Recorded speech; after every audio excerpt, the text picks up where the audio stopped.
ఈరోజు ఉగ్గాని చేస్తున్నాను.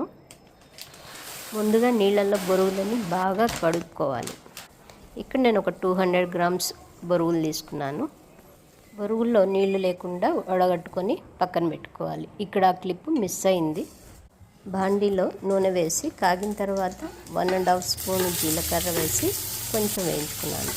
తర్వాత పచ్చిమిరపకాయలు, ఆనియన్స్ ఎక్కువ వేస్తేనే బాగుంటుంది. ఇక్కడ మళ్ళీ కొంచెం కరివేపాకు, 1 స్పూన్ పసుపు, ఇక్కడ కొంచెమే ఉప్పు వేసాను. ఆల్మోస్ట్ 1 స్పూన్ కంటే తక్కువ వేసాను. అవసరాన్ని బట్టి మళ్ళీ వేసుకోవచ్చు. కొత్తిమీర కూడా వేసి బాగా వేయించుకోవాలి. ఇప్పుడు కడిగి పెట్టేసిన బొరుగులు మిక్స్ చేస్తూ ఉన్నాను.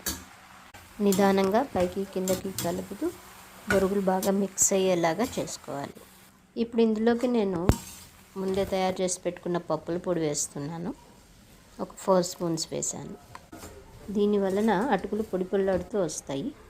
ఇక్కడ నాకు కొంచెం సాల్ట్ తక్కువ అనిపించింది, పొడి వేసాను కదా, అందుకని ఇంకొంచెం ఒక 1/2 స్పూన్ వేసుకున్నాను.